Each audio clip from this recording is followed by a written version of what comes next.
it's Sophie here from ShutEye, and this video is a request from an ex-client of mine, also called Sophie.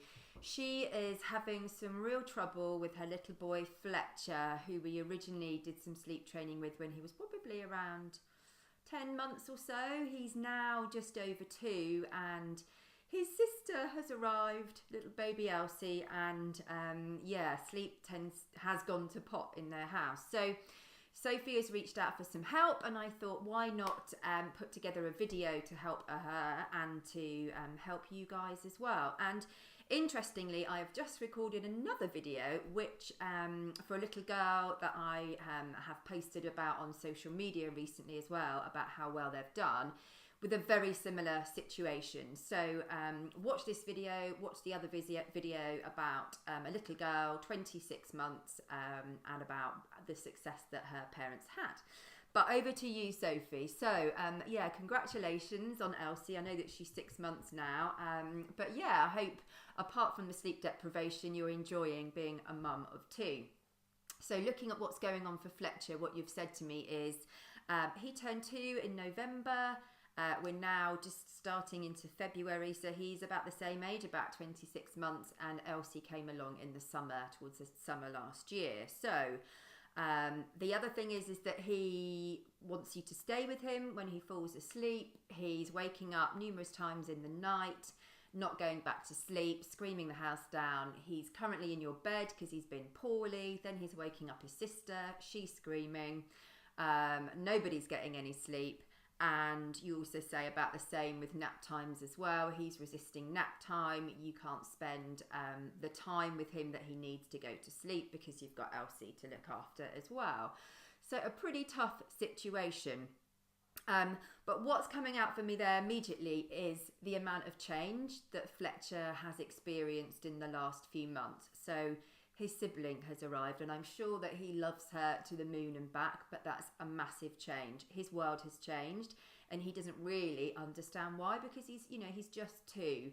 And somebody has said this to me before about what that change is like for a first child experiencing their sibling coming into their lives, and they liken it to your partner, your husband, your wife having an affair, and then moving that person they're having the affair with into your home to live with you.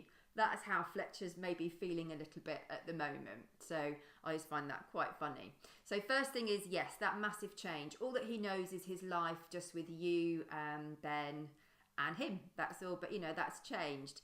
The other thing is, you said that he started nursery, so that's a big change as well. I know that he's a busy boy. I'm sure that he's charging around there and lots of stimulations, and he probably comes home fairly exhausted at the end of the day. I don't know how well he's napping there as well. You haven't mentioned that. So, a lot of change there. I know that he's not that keen on leaving you in the morning. Again, I imagine that's to do with all the change that he's experiencing. He's been poorly, so you need to get some sleep. He needs to get some sleep, so he's in bed with you. I'm sure he's quite happy about that and doesn't fancy going back to his own bed in his bedroom. And the other thing is, you've mentioned that he's in a bed. So much like the other video that I've recorded, for me, a child of, early 2s is quite young to be in a bed. It's really quite a stretch for them to understand what happens when they need to sleep in a bed and that they need to stay in it. They want to be close to their parents, and that security of perhaps being in a cot isn't there, and they've got the free rein, so they don't really understand or want to stay in that bed. But this is your situation, and as you say, you're not being consistent. We worked together before. You know how important consistency is, but I know as a mum of 2 how difficult it can be to be really consistent when you're trying to juggle the needs and protect the sleep of one or the other child. And ideally you'd like them to room share next month. I would hold back on that for the moment, but let's kind of have a chat about what you can do in immediate term. So the first thing is, there is a lot going on for you. So to be able to give you, a really specific plan, I'd need to know a lot more. So I'm going to try and help you here with some sort of general generic advice, and hopefully that will kind of get you on the right path.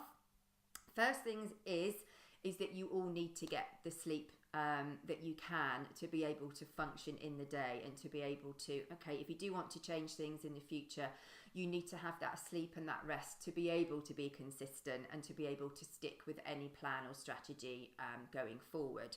So what I would say is that Fletcher needs some reassurance, from you, without thinking, oh, mum's going to fall asleep with me, but is she going to be there in the night time, or dad's going to fall asleep with me? What I would say is that we need to reassure him and make him feel, much more secure than what he's feeling at the moment with all this period of change. And so, yeah, I would say spending some nice, one-to-one time with him in the day, so that he knows that he hasn't lost his mummy forever, and that you've not, rejected him for this little baby that's coming and demanding a lot of your time. So yeah, really spending some nice structured time with him as much as you can, every single day, carving out that time for Fletcher to be with you. So that's one aside thing. The next thing is, like I say, for you to get all of that sleep, what I would be doing is camping out in his room. So setting up a bed on the floor, a mattress, blow up mattress, cushions, whatever. So for you or Ben to sleep in the room with him. So as he falls asleep in the night time, and then for you guys to literally go there at your bedtime and to stay with him all night. So if he's waking up in the night time, he doesn't have the need, to be wandering around the house, screaming, calling for you, being awake for a long time at night and then disrupting the rest of the house. Give him that security of staying with him and hopefully getting him some good, decent sleep over the night time. That should in turn allow you or Ben and Elsie to get some sleep as well if those nights are calmer. Once you have done that and things have calmed down a lot, then it's about taking a step back and giving him that space again to learn to fall asleep by himself. So lots of reassurance, having that time with him, perhaps going back to the plan that we originally worked on together, which is gradually moving away from his bed, but slowly doing that and making sure that he's ready for it. He is 2 now. He's not the 10, 11 months that he was when we worked together originally. He's in his own bed. He has the freedom to move around. So it's going to be different to what it was that first time around. So, it could be a lot of you taking him back to his bed, reminding him that he needs to stay in bed, but also offering that level of security to stay there with him.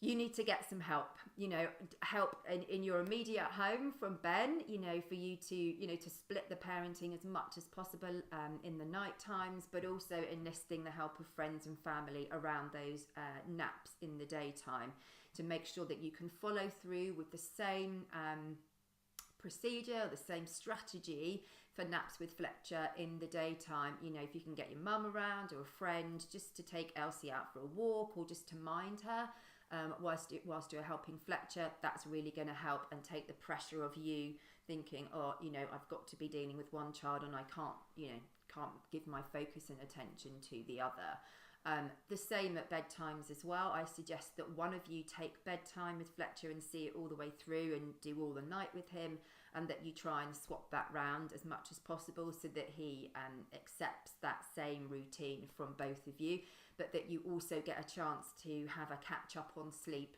as well.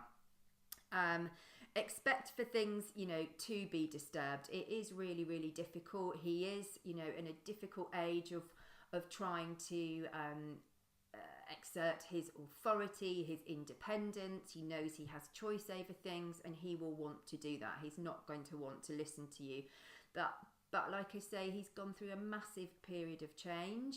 Please be there for him and to support him through this change. It's not likely, you're going to see change in 3 days, like we did at the beginning when we were first working together. This is an ongoing strategy now.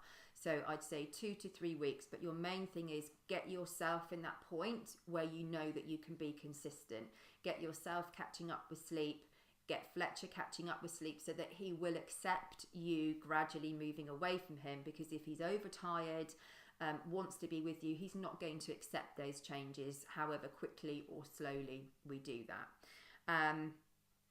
They are the main things that I've picked out from that bit of information that you've given me. I hope that's helped you. I hope that's helped other families.